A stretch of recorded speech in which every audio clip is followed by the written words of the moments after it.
Noong umagang iyon, ang palengke ng San Mateo, na karaniwang maingay sa sigawan ng mga tindero, ay may kakaibang pakiramdam. Masigla pa rin ang mga tao, ngunit may bumabalot na tensyon sa hangin na parang hiningang pinipigilan. Ilang nagtitinda ng gulay sa kanlurang pasilyo ang nagtitinginan na lamang, ang mga ulo ay nakayuko. Tila takot silang masaksihan ang isang pangyayaring hindi dapat mangyari. Sa gitna ng dumaraming tao, isang matandang babae ang nakaupo, nakasandal sa haliging kahoy ng isang karenderyang tagilid na. Maliit ang kanyang katawan, ang mga buto ay bakat na sa ilalim ng kanyang luma at kupas na bestidang kulay lumot. Ang kanyang buhok ay nakapusod ng basta-basta, at ilang hibla ng puting buhok ang kumawala at dumikit sa kanyang noo na basa ng pinaghalong pawis at alikabok ng daan. Ang pangalan ng matanda ay Lola Sepa. Isang katauhan na kilala ng marami sa palengke. Hindi dahil isa siyang tindera o pulubi, kundi dahil madalas siyang makitang naglalakad mag-isa, may bitbit na lumang bayong nayari sa hinabing dahon ng buri. Puno ito ng iba't ibang dahon, pampalasa at mga bulaklak. Alam ng mga tao na si Lola Sepa ay isang albularyo, isang manghihilot na nakatira sa gilid ng maliit na gubat malapit sa talon ng makiling. Ilang dekada na siyang tumutulong sa mga taga-baryo, gamit ang kanyang mga halamang gamot at tradisyonal na hilot. Ngunit hindi iyon ang dahilan kung bakit takot ang mga tao ng umagang iyon. Ang nagpatigil sa lahat ay ang dalawang pulis na nakauniporme at nakatayo sa harap ni Lola Sepa. Ang kanilang mga mukha ay puno ng galit at pagmamataas. Sila ay sina Corporal Reyes at Patrolman Gomez, mga miyembro ng pulisya mula sa istasyon ng munisipyo na matagal nang kilala sa kanilang pagiging mainitin ang ulo at walang awa. Madalas magreklamo ng palihim ang mga taga-baryo na ang dalawang ito ay mahilig mangikil sa mga tindera, humihingi ng pera para sa kalinisan o bayad sa pwesto na hindi naman kailanman naitala sa opisina ng pulisya. Ngunit, sino nga ba ang maglalakas loob na lumaban? At sa araw na iyon, sa hindi malamang dahilan, si Lola Sepa ang kanilang pinuntirya. Ang umagang puno ng sigwa ay nagsimula nang makita ng isang nagtitinda ng palamig, si Aling Puring, na hinarang si Lola Sepa ng dalawang pulis sa mismong pangunahing pasukan ng palengke. Ano ito, Lola? Mga ilegal na paninda ba ito? Sigaw ni Corporal Reyes, habang buong lakas na sinisipa ang bayong ni Lola Sepa, dahilan upang kumalat ang laman nito sa sahig. Dahon ng bayabas, luyang dilaw, tanglad, bulaklak ng sampag-ita, at maging isang maliit na supot na naglalaman ng puting pulbos na parang apog ay nagkalat sa maruming semento. Nagulat si Lola Sepa, nanginginig ang kanyang boses. Paumanhin, iho, mga sangkap lang iyan para sa gamot, hindi paninda. Dadaan lang ako para bisitahin si Nena sa baryo sa Hilaga. May sakit kasi siya. Ngunit walang pakialam si Reyes. Walang pag-aatubiling itinulak niya ang katawan ni Lola Sepa hanggang sa ito ay bumagsak. Nagulat ang mga tao nang makita ang isang matandang babae na bumagsak sa maruming sahig ng palengke. Ngunit walang sinuman ang nangahas na magsalita. Tinitigan ni Corporal Reyes ang matanda na may matinding pagdududa. Huwag kang magsinungaling. May ulat kaming natanggap na nagdadala ka raw ng mga kakaibang bagay. Isa kang mangkukulam. Tinatakot mo ang mga residente gamit ang iyong mga itim na mahika. Sumabat si Patrolman Gomez na may mapanuyang boses. Naku naman, Lola. Sa panahon na yon, naglalaro ka pa rin ng ganyan? Sumama ka na lang sa amin. Kung hindi, kakalagkarin ka namin. Nagsimulang magbulungan ang ilang mga tao. May mga nakakakilala ng mabuti kay Lola Sepa. Mayroon ding ilan na medyo natatakot dahil sa mga chismis na mayroon siyang taglay na lumang kaalaman. Ngunit walang sinuman ang nangahas na lumapit. Ang malaking pagkakamali ay nag-ugat noong nakaraang gabi. Isang residente ang nag-ulat na may isang hindi kilalang tao na gumagala malapit sa kanyang bahay habang may dalang mga kakaibang bagay na tila isang alay o atang. Ayon sa balita, ang taong iyon ay matanda at nakasuot ng bestidang kulay lumot. Nang hindi sinusuri ang mga detalye o nagtatanong ng mas malalim, agad na napagpasyahan ni Reyes at Gomez na ang salarin ay si Lola Sepa. Ang totoo, si Lola Sepa ay naghahanap lamang ng dahon ng tawa-tawa kagabi para sa gamot ng kapitbahay na nilalagnat. Ngunit ayaw makinig ng dalawang pulis sa anumang paliwanag. Tumayo ka, sigaw ni Gomez habang hinihila ang kwelyo ng bestida ni Lola Sepa. Pilit na pinatayo ang matanda ngunit mahina ang kanyang katawan. Nanginginig ang kanyang payat na kamay habang tinitiis ang sakit. Ngunit kahit sa ganoong kalagayan, nanatiling kalmado ang kanyang mukha. Ang kanyang mga mata, kahit malabo na, ay walang bahid ng takot. Nang makita ang kapanatagang iyon, lalong nagalit si Reyes. "Huwag kang magkunwaring Santa Santita. Akala mo ba takot kami sa mga kung ano-anong kababalaghan mo?" Buong bagsik niyang sinampal ang pisngi ni Lola Sepa. Malakas ang tunog ng sampal na iyon at nagpatigil sa buong palengke. Ilang mga ina ang biglaang nagtakip ng kanilang mga bibig. Isang matandang lalaki ang yumuko ng malalim. Isang maliit na bata ang umiyak ng mahina dahil sa gulat. Ngunit walang sinuman ang kumilos. Ang krimen ay naganap ng hayagan sa harap ng publiko. Ngunit lahat ay nanahimik dahil sa takot sa pulisya. Doon nagsimula ang unang kababalaghan nang magsimulang tumulo ang dugo mula sa gilid ng labi ni Lola Sepa. Biglang umihip ang malamig na hangin mula sa hilagang bahagi ng palengke. Ang mga tuyong dahon malapit sa tindahan ng gulay ay dahan-dahang nagliparan. Bagamat mainit ang panahon kanina, biglang lumamig. Tumingala ng bahagya si Lola Sepa. Mula sa kanyang mga matang malabo, walang kakaibang kislap ng liwanag. Hindi galit, kundi parang kalungkutan na maihalong mas malalim na damdamin. Bumulong siya ng napakahina, halos hindi marinig. "Hindi ko nais na manakit ng sinuman."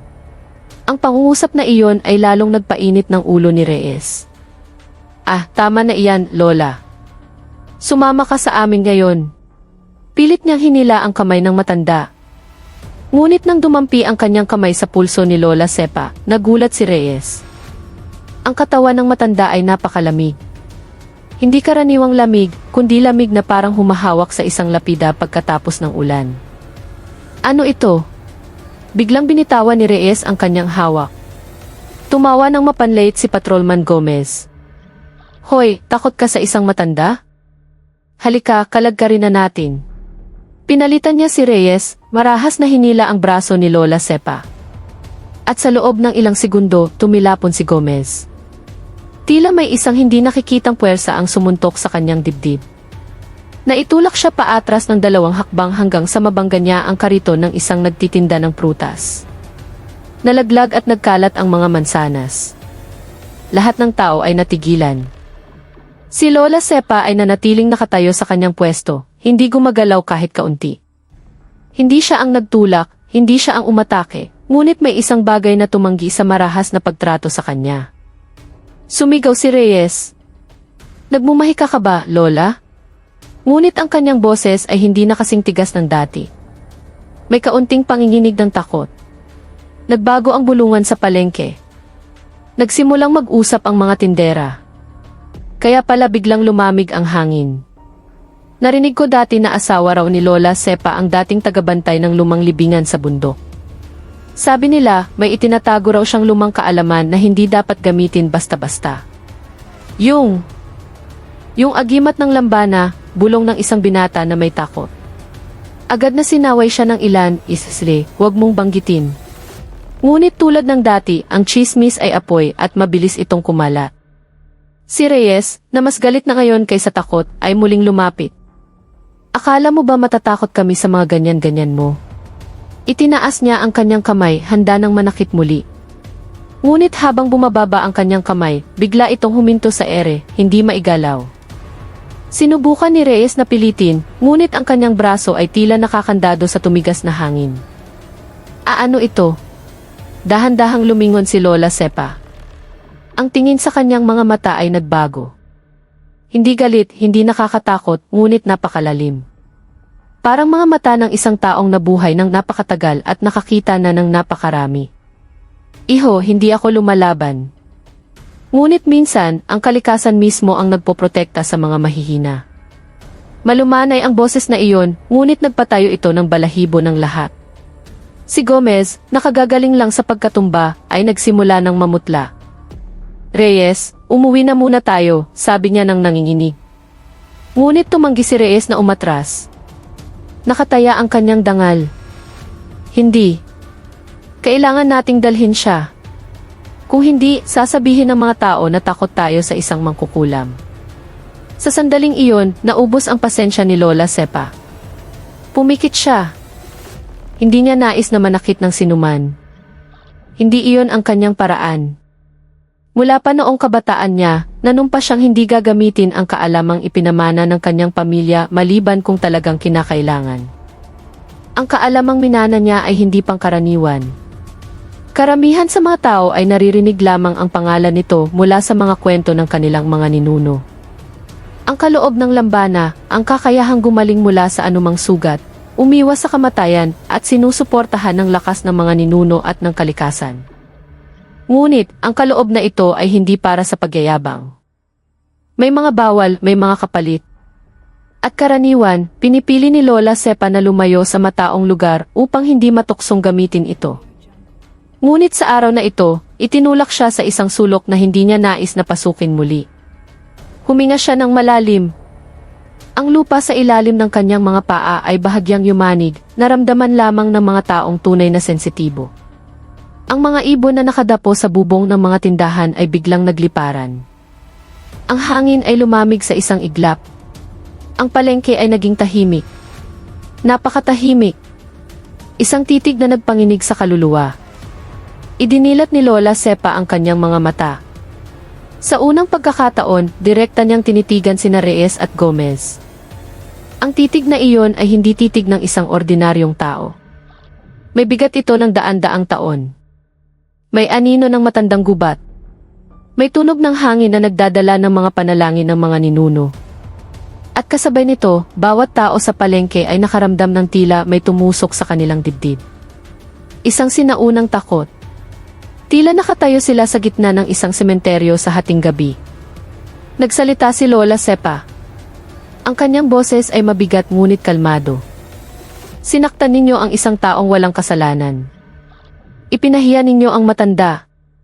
Ngunit kayo ay mga anak pa rin ng bayan. Hindi ko nais magparusa, subalit ang kalikasan ay may sariling mga patakaran. Agad na umatras si Reyes ng isang hakbang. Ang kanyang mukha ay namumutla. Anong ibig mong sabihin? Isang bagay na hindi nakikita ng mga mata. Muling umikot ang hangin sa paligid ng mga paa ni Lola Sepa, dala ang alikabok na kumikinang na parang mga durog na salamin. Ilang tao ang napasigaw ng mahina. Hinawakan ni Gomez ang kanyang dibdib, hirap siyang huminga. Tila pinipigilan ng mabigat na hangin. Sinubukan ni Reyes na tumawag ng tulong gamit ang radyo sa kanyang balikat, ngunit ang tunog mula rito ay puro kaluskos lamang, tila may interference. At nangyari ang isang bagay na nagpatigil sa buong palengke. Bahagyang nanginig ang mga labi ni Lola Sepa. Nag-usal siya ng isang dasal. Isang sinaunang panalangin, hindi ordinaryong Tagalog, hindi isang wikang kilala ng karaniwang tao. Ang tono ng kanyang pagbigkas ay mababa, mahina, ngunit tila umaabot sa ilalim ng lupa. At habang binibigkas ang dasal na iyon, kumurap-kurap ang mga ilaw sa mga tindahan, at ang mga manok ay tumilaok ng hindi normal. Ang mga paninda ay umuugoy na parang hinihipan ng hangin mula sa ilalim. Isang sanggol ang biglang tumigil sa pag-iyak. Ngunit ang kanyang mga mata ay nakatitig kay Lola Sepa na para bang may nakikitang hindi nakikita ng iba. Yumuko si Lola Sepa, pinulot ang kanyang nahulog na bayong. Hindi na niya tiningnan ang dalawang pulis. Pagkatapos ay nagsalita siya ng mahina, halos isang bulong, mararamdaman ninyo ang bunga ng inyong ginawa. Hindi mula sa akin, kundi mula sa kung ano ang inyong ginising. Nagpanik sina Reyes at Gomez. Tama na, sigaw ni Reyes, ngayon ay talagang takot na. Tumakbo siya patungo kay Lola Sepa at sinubukang hulihin itong muli. Ngunit nang malapit na niyang mahawakan ang balikat ng matanda, ang kanyang katawan ay marahas na tumilapon paatras, na parang nabangga ng isang bagay na hindi nakikita. Bumagsak si Reyes at gumulong sa likod ng isang tindahan ng tokwa. Gumawa ito ng malakas na kalabog na nagpabagsak sa mga nakasalansan na paninda. Sumigaw si Gomez, Reyes. Siya, na kanina pa pinipigilan ang paghinga, ay dahan-dahang umatras. Lola, wag po kayong ganyan. Ginagampanan lang po namin ang aming tungkulin, sabi niya ng pautal-utal. Ngunit tiningnan lamang siya ni Lola Sepa sandali. Ang titig na iyon ay sapat na para mapaluhod si Gomez. Ang kanyang mga tuhod ay hindi na kayang suportahan ang kanyang katawan. Umalis ang matanda nang walang sinasabi. Pinulot ni Lola Sepa ang mga dahon na buo pa at inilagay sa kanyang bayong. Dahan-dahan siyang naglakad, nilampasan ang mga tao na ngayon ay nagbigay daan sa kanya ng napakalawak. Walang nangahas na humawak o pumigil. Walang nangahas na tumingin sa kanyang mga mata. At pagkatapos niyang umalis, huminto ang hangin. Ang ingay ng palengke ay bumalik. Ang amoy ng gulay at isda ay muling pumuno sa hangin. Ngunit walang nagsasalita. Lahat ay tahimik dahil ang kanilang nasaksihan ay higit pa sa anumang kayang ipaliwanag. At sa dulo ng palengke, nang si Lola Sepa ay halos maglaho na sa paningin, ilang tindera ang nanumpa na nakakita sila ng isang mahabang itim na anino na sumusunod sa mga hakbang ng matanda. Tila may isang bagay o isang tao na nagbabantay sa kanyang likuran. Hindi pa rin tuluyang nanunumbalik sa normal ang palengke ng San Mateo mula sa insidente noong umagang iyon. Bagamat bumalik na sa pagtitinda ang mga mangangalakal, ang mga bulungan ng takot ay naririnig pa rin sa bawat sulok. Lahat ay nagtatanong kung ano talaga ang nangyari, ano ang kanilang nasaksihan, at ano ang kahihinatnan ng dalawang pulis. Samantala, sina Corporal Reyes at Patrolman Gomez ay dinala ng mga residente sa outpost ng barangay dahil pareho silang nakaranas ng matinding pagkabigla. Si Reyes ay hinimatay ng halos 5 minuto, habang si Gomez ay nanginginig pa rin at hindi makatayo ng buhati ng dalawang tindero. Ngunit nang sila ay magkamalay, doon nagsimula ang serya ng mga kakaiba at nakakakilabot na pangyayari. Unang gabi may dumalaw kay Reyes. Ang bahay ni Reyes ay hindi kalayuan sa istasyon ng pulis. Isang simpleng bahay na may maliit na bakuran at pintuang kahoy na lumana. Noong gabing iyon, umuwi si Reyes ng maaga na may mahinang katawan. Ang kanyang asawa, si Elena, na kasalukuyang pinaliliguan ang kanilang anak, ay nagulat nang makita ang itsura ng kanyang asawa, maputla na parang kakatapos lang tumakbo sa isang maraton. "Mahal, anong nangyari sa'yo?" tanong ni Elena. "Na aksidente," mahinang sagot ni Reyes habang nakaupo at hawak ang kanyang ulo. "Nahulog ako sa palengke. Okay lang ako." Ngunit si Elena, na ilang taon na niyang kasama, ay alam kung kailan may itinatago ang kanyang asawa. "Mahal, may gumambala ba sa'yo?" tanong niya ng mahina. Tinitigan siya ni Reyes ng masama. "Huwag kang ang maniwala sa mga ganyan-ganyan, Elena." Ngunit habang lumalalim ang gabi, eksaktong 2:30, nagising si Reyes dahil sa isang mahinang katok sa bintana. Tok, tok, tok. Idinilat niya ang kanyang mga mata, tinitingnan ang dilim sa paligid ng silid. Tok! Tok! Akala ni Reyes ay pusa lang o kung anong hayop. Ngunit nang subukan niyang tumayo, biglang humampas ang malamig na hangin sa kanyang mukha kahit nasarado ang bintana. Tok, tok, tok. Sa pagkakataong ito, mas mahina at mas malapit. Nanginginig ang kamay, binuksan ni Reyes ang kortina ng bintana. Walang sinuman. Ngunit, eksakto nang gumalaw ang kortina, nakarinig si Reyes ng isang bulong. "Anak, bakit mo sinaktan ang mahina?" Napatalon siya paatras, nabangga ang aparador at bumagsak. Nagising si Elena at sumigaw, "Mahal! Mahal, anong nangyari?" Tanging naituro lang ni Reyes ang bintana. Ngunit nang tingnan ito ni Elena, wala itong laman, tila walang nangyari. Ngunit, alam na alam ni Reyes ang boses na iyon, ang boses ni Lola Sepa. At hindi na siya nakatulog muli noong gabing iyon. Ikalawang gabi, inatake si Gomez ng sarili niyang anino. Samantala, iba naman ang naranasan ni Patrolman Gomez. Nag-iisa siyang nakatira sa isang nirerentahang bahay malapit sa bukid. Pagkatapos ng insidente noong umaga, sinadya niyang umuwi ng maaga at ikinulong ang sarili. Nilalagnat ang kanyang katawan at ang kanyang ulo ay masakit na parang tinutusok ng karayom mula sa loob. Noong gabi, sinubukan niyang matulog. Ngunit sa tuwing ipipikit niya ang kanyang mga mata, nakikita niya ang mukha ni Lola Sepa. Hindi ang bersyon na sinaktan niya, kundi isang bersyon na mukhang mas matanda pa, na may mga matang itim na itim at balat na maputla na parang bangkay. Biglang namatay ang ilaw sa sala. Kumurap-kurap din ang ilaw sa kanyang kwarto. At may narinig siyang mga yabag. Tok! Tok! Tok! napakabagal ngunit malinaw na mga hakbang. Pinigilan ni Gomez ang kanyang paghinga. "Sino yan?" "Sino ka?" sigaw niya. "Pulis ako, huwag kang magkakamali." Huminto ang mga yabag. Tahimik, tanging tunog lang ng orasan sa dingding ang maririnig. Tapos, mula sa sulok ng silid, nakita niya ang sarili niyang anino sa dingding, gumagalaw ng iba sa kanyang katawan. Tinitigan siya ng anino at dahan-dahan itong yumuko na parang nabalian ng buto. Sumigaw si Gomez at binuksan ang ilaw. Ngunit nang magliwanag, bumalik sa normal ang kanyang anino. Subalit, nanlambot ang mga tuhod ni Gomez. Hindi siya makatayo. Sa sahig, malapit sa kanyang mga paa, may isang talinang dahon ng bayabas. Ang dahon na nakita niya sa bayong ni Lola Sepa kaninang umaga. Ikatlong umaga, lumalakas ang sumpa. Kinabukasan, parehong pumasok sa istasyon sina Reyes at Gomez. Ngunit, malaki ang ipinagbago ng kanilang mga mukha, maputla, may pulang mga mata, at nanginginig ang kanilang mga katawan. Akala ng kanilang mga kasamang pulis ay pagod lang sila o inaatake ng panik. Tinawag sila ng kanilang hepe, si Major Santos, sa kanyang opisina. "Anong nangyayari sa inyo? Magsabi kayo ng totoo ngayon." Nagsimulang magsalita si Reyes ng mahina. "Sir, baka po nagkamali kami ng hinuli." Kumunot ang noo ni Major Santos. "Anong ibig ninyong sabihin?" Ipinakita ni Gomez ang kanyang braso. "Sir, kagabi po parang may sumasakay sa akin pero walang tao." Dagdag ni Reyes, "May dumalaw po sa akin sa bintana." Minasahe ni Major Santos ang kanyang sentido.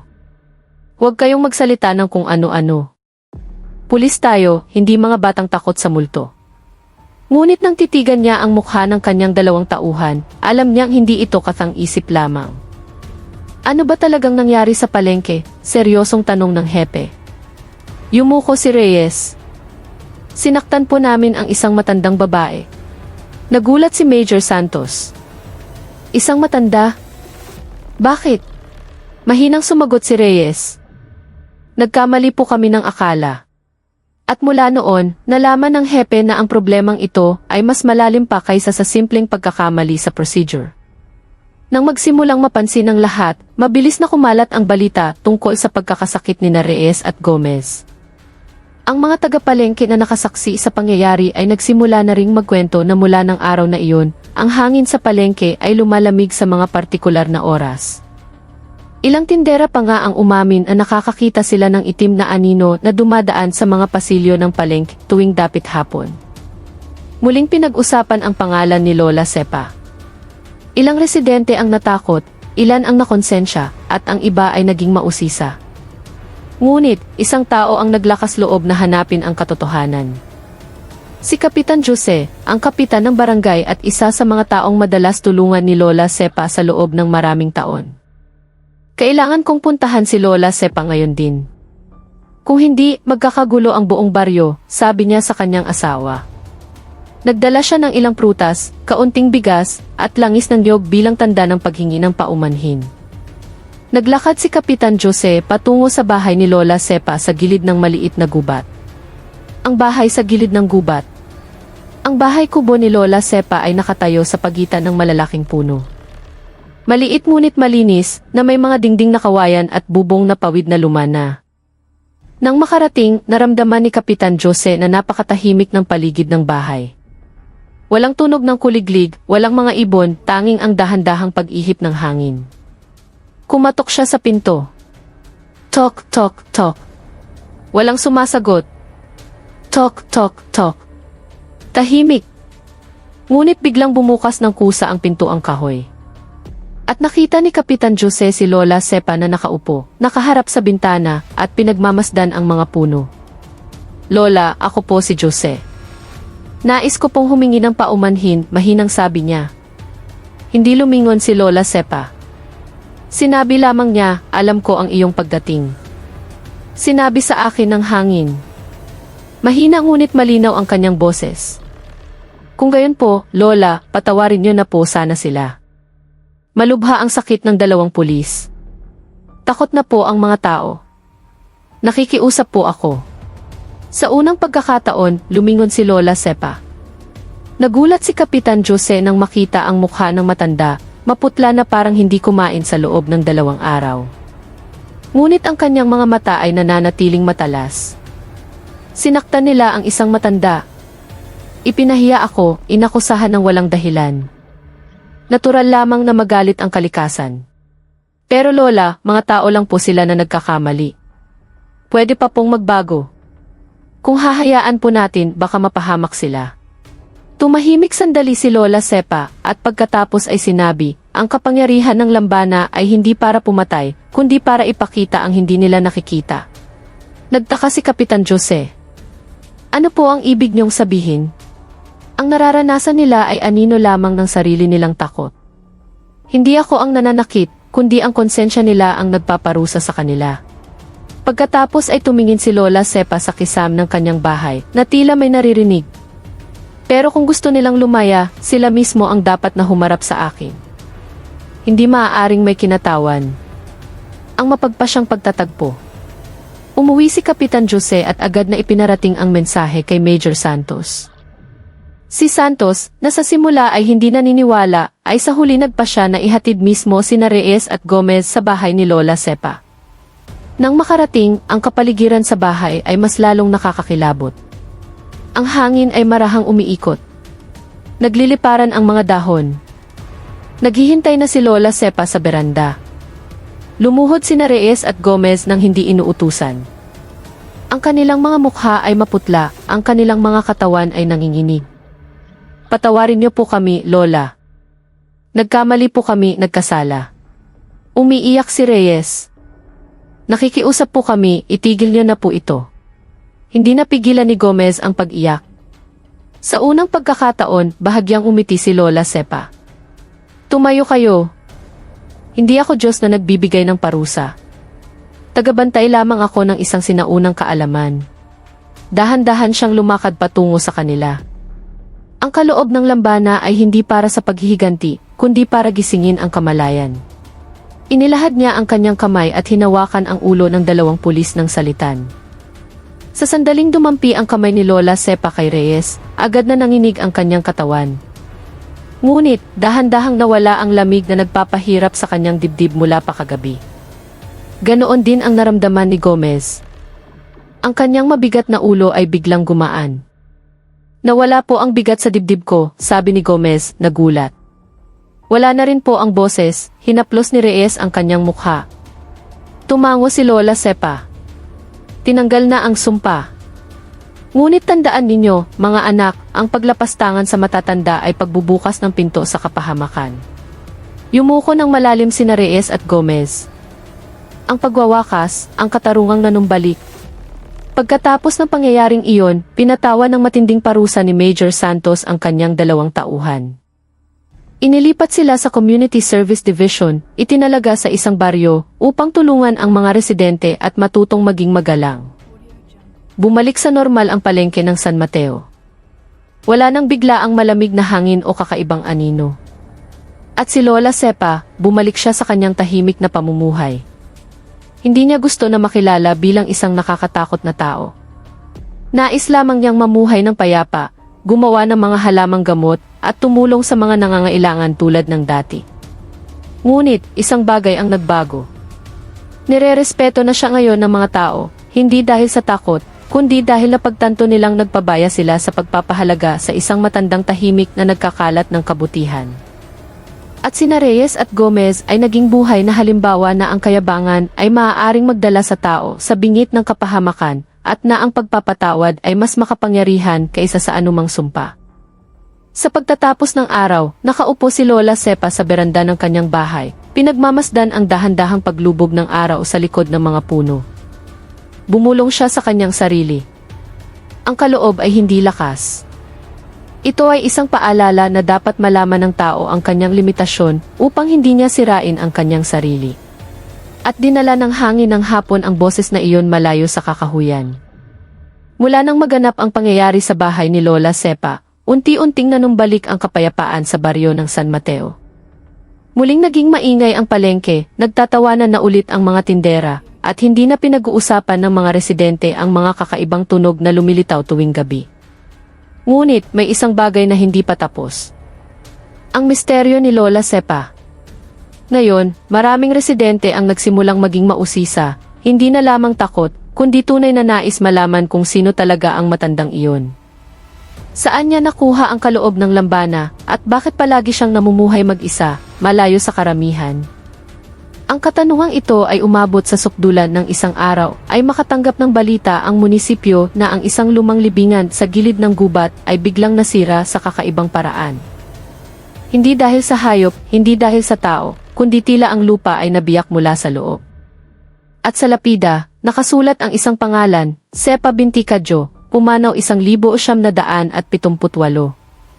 Ngunit malinaw na buhay pa si Lola Sepa. Nagkagulo ang mga residente. Isang bagong hinala. Napilitang bumalik si Kapitan Jose sa bahay ni Lola Sepa. Sa pagkakataong ito, kasama niya si Major Santos. Tense ang mukha ng dalawa nang makarating sila sa bahay na kawayan. Si Lola Sepa ay nagwawalis sa bakuran, gumagalaw ng marahan ngunit payapa tulad ng dati. Magandang araw po, Lola, nagsimula si Kapitan Jose. Magandang araw din sa inyo. Ano ang maipaglilingkod ko? Mumiti ng malumanay si Lola Sepa, ngunit ang kanyang matalas na tingin ay nagpalunok kay Major Santos. Mayroong kakaiba sa matandang iyon. Isang kapanatagan na nagdudulot ng malamig na pakiramdam sa bato. Sinimula ni Kapitan Jose ang pag-uusap. Lola, nakatanggap po kami ng balita na ang libingan na may pangalang Sepa binti Kadjo sa gilid ng gubat ay nabiyak, na parang nahati mula sa loob. Tumigil sa pagwawalis si Lola Sepa, nanigas ang kanyang mukha. Nagpatuloy si Major Santos na may bahagyang panginginig sa boses. At ang pangalan na iyon. Kapareho po ng pangalan ninyo. Naging napakatahimik ng paligid. Tumigil sa paggalaw ang mga tuyong dahon. Tila pinipigilan ng hangin ang paghinga. Pagkatapos ay nagsalita ng mahina si Lola Sepa, hindi ko iyon libingan, ngunit iyon ay libingan ng aking pangalan. Nagkatinginan sina Kapitan Jose at Major Santos, nalilito. Ang dalawang pag-amin na itinago sa loob ng 46 na taon. Inanyayahan ni Lola Sepa ang dalawa na pumasok sa bahay. Sa loob, ang amoy ng bulaklak ng sampagita at sandalwood ay pumuno sa silid. Ang dingding ay puno ng mga lumang litrato. Litrato ng kanyang asawa, litrato ng isang maliit na bata, at litrato ng isang lalaki na mukhang isang tagabantay ng isang sagradong lugar. Dahan-dahan siyang umupo at nagsimulang magkwento. Ako nga si Sepa binti Kadjo, ngunit ang taong inilibing sa puntod na iyon ay ang aking lumang katawan. Agad na tumayo si Major Santos. Anong ibig niyong sabihin, Lola? Pumanaw na po kayo? Tumango si Lola Sepa. Noong 1978 namatay ako dahil sa mataas na lagnat. Noong panahong iyon, ako ay 45 taong gulang pa lamang. Ang aking asawa, si Kadjo, ang huling tagabantay ng sagradong batis, ay hindi matanggap ang aking paglisan. Nagulat si Kapitan Jose. Si Lolo Kadjo. Hindi ba't iyon ang pangalan ng makapangyarihang tagabantay na nawala ng misteryoso? Sagot ni Lola Sepa. Huminga siya ng malalim. Ang kanyang matandang mukha ay tila nagpipigil ng matagal ng luha. Luha na natuyo na bago pa man pumatak. Taglay ng aking asawa ang kaloob ng lambana. Isang sinaunang kaalaman na ipinamana ng mga tagabantay ng kaharian, hindi para sa kapangyarihan, kundi para sa proteksyon. Tinitigan niya sina Kapitan Jose at Major Santos ng salitan. Binuhay niya akong muli. Ngunit ang buhay na ibinalik ng kaloob ay hindi pangkaraniwang buhay. Ngayon, nagsimulang gumapang ang takot sa kanilang dalawa. Kung gayon, Lola, immortal po ba kayo? Tanong ni Santos na nanginginig ang boses. Umiling si Lola Sepa. Walang immortal, iho. Ang kaloob ay itinatali lamang ang kaluluwa sa kalikasan.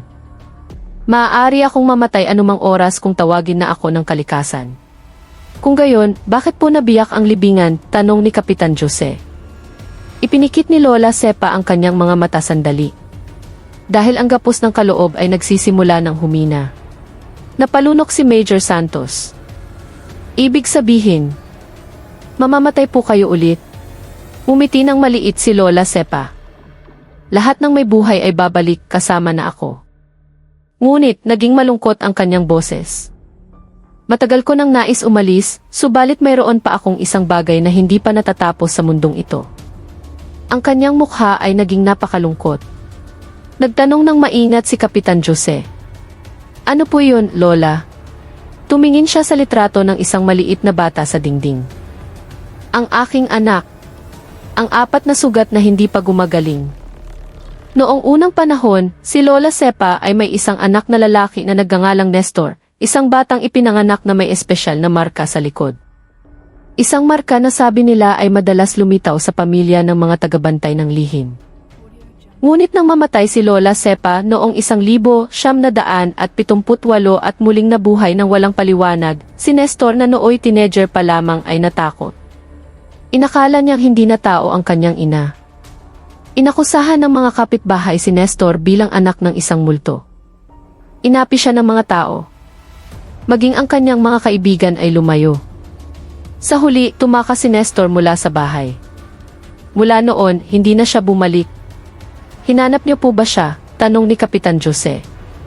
Hinanap ko siya sa loob ng maraming dekada, sagot ni Lola Sepa na nanginginig ang boses. Ngunit napakalawak ng mundo at ang aking edad ay hindi na tulad ng sa ordinaryong tao. Tinitigan niya ang kanyang mga kulubot na daliri. Nilampasan ko ang 4 na henerasyon. Nakita kong ipinanganak at namatay ang mga tao habang ako ay nananatili dito. Ang iyak na pinigilan sa loob ng maraming taon ay sa wakas ay pumatak. Minsan, ang pinakamasakit ay hindi ang mamatay, kundi ang mabuhay ng napakatagal. Ang 5 tanda ng pagdating. Pagkatapos ng pag-amin na iyon, dahan-dahang kumalat sa baryo ang balita na si Lola Sepa ay isang nilalang na may kaloob ng lambana. Ngunit, pinili ng mga residente na manahimik. Hindi nila ito ikinalat sa labas ng baryo dahil sa paggalang na may halong takot. Subalit, muling naganap ang mga kakaibang pangyayari. Ilang gabi pagkatapos, sa kalangitan ng San Mateo, lumitaw ang isang itim na ulap na hugis ipo-ipo. Kumidlat ng walang ulan. At mula sa gilid ng gubat, may narinig na mahinang tunog ng isang kubing. Tila mula sa ibang mundo. Agad na nalaman ng mga tao na may tinatawag ang kalikasan. At ang tawag na iyon ay hindi para sa isang ordinaryong tao. Ang pagbabalik ng tagabantay. Noong gabing iyon din, may isang taong dumating sa bahay ni Lola Sepa. Isang lalaking nasa 55 taong gulang, may dalang tungkod na kawayan at naglalakad ng may tiyak na mga hakbang. Ang kanyang mukha ay matigas at sa kanyang likod, malabo ngunit naroon ang isang birthmark na kahawig ng isang dahon. Huminto siya sa harap ng bahay na kawayan. Binuksan ni Lola Sepa ang pinto na nanginginig ang mga kamay. Yumuko ng malalim ang lalaki. Inay! Agad na umagos ang luha sa mga pisngi ni Lola Sepa. Nestor! Matagal silang nagyakapan. Isang yakap na naantala ng maraming dekada. Si Kapitan Jose at ilang matatanda sa baryo na naroroon ay naantig. Maging si Major Santos na pinakamatigas ay yumuko, itinatago ang kanyang mga matang nagluluha. Pagkatapos ay nagsalita si Nestor, bumalik ako hindi dahil tinawag ng tao, kundi dahil tinawag ng kalikasan. Malapit na ang iyong oras, inay. Ngumiti si Lola Sepa nang may pagtanggap. Sa wakas, maaari na akong magpahinga. Ang huling pamamaalam. Noong gabing iyon, ang buong baryo ay tahimik na nagtipon sa bakuran ng bahay ni Lola Sepa. Isang banayad na hangin ang umihip, dala ang bango ng sampagita at sandalwood. Ang apoy mula sa mga sulo sa bawat sulok ng bakuran ay matatag na nagniningas. Tila nagbibigay pugay. Nakaupo si Nestor sa tabi ng kanyang ina na nakahiga sa isang simpleng papag na kahoy. Matagal mo nang pinasan ang bigat ng kaloob, inay, sabi ni Nestor habang hawak ang kamay ng kanyang ina. Ako na ang magpapatuloy sa tungkuling bantayan ang batis at ang libingan ng ating mga ninuno. Tinitigan ni Lola Sepa ang kanyang anak ng malumanay. Ipinagmamalaki kita, anak. Ipinikit niya ang kanyang mga mata. Yumuko sina Kapitan Jose, Major Santos at lahat ng residente. Pagkatapos ay nagsalita ng mahina si Lola Sepa, halos parang isang dasal. Ang kaloob ay babalik sa pinagmulan, ang kaluluwa ay babalik sa lupa. Ako'y uwi na. At sa isang huling hininga, umiti siya. Ang kanyang katawan ay dahan-dahang naglaho, hindi nabulok, hindi basta nawala, kundi naging mga piraso ng puting liwanag na parang abo ng bulaklak na hinipan ng hangin. Lahat ng tao ay namangha. Ang mga piraso ng liwanag ay nagliparan patungo sa mga puno at nawala sa dilim ng gabi. Ang wakas ng kaloob ng lambana. Kinabukasan, ang libingan ni Sepa binti Kadyo na nabiyak ay muling nagsara, na parang hindi kailanman nasira. Si Nestor ang naging bagong tagabantay, nangangalaga sa mga sagradong lugar sa baryo, at nagpapaalala sa mga residente na huwag kumilos ng walang pakundangan sa mga mahihina at matatanda. Sina Reyes at Gomez ay naging pinakamabuting pulis. Madalas silang tumulong sa mga matatanda, natutong makinig, at hindi na muling inabuso ang kanilang kapangyarihan. Ang aral na iyon ay tumatak sa kanila habang buhay. At naaalala ng mga taga San Mateo ang isang bagay, na ang mga matatanda ay hindi lamang tungkol sa edad. Dala nila ang kasaysayan, mga panalangin at kung minsan, mga lihim na binabantayan ng kalikasan. At ang paglapastangan sa matatanda ay nangangahulugang paglapastangan sa kalikasan mismo. Maaaring wala na si Lola Sepa, ngunit ang kanyang pangalan ay patuloy na babanggitin bilang alamat ng baryo. Ang lola na namatay ng 2 beses at nabuhay ng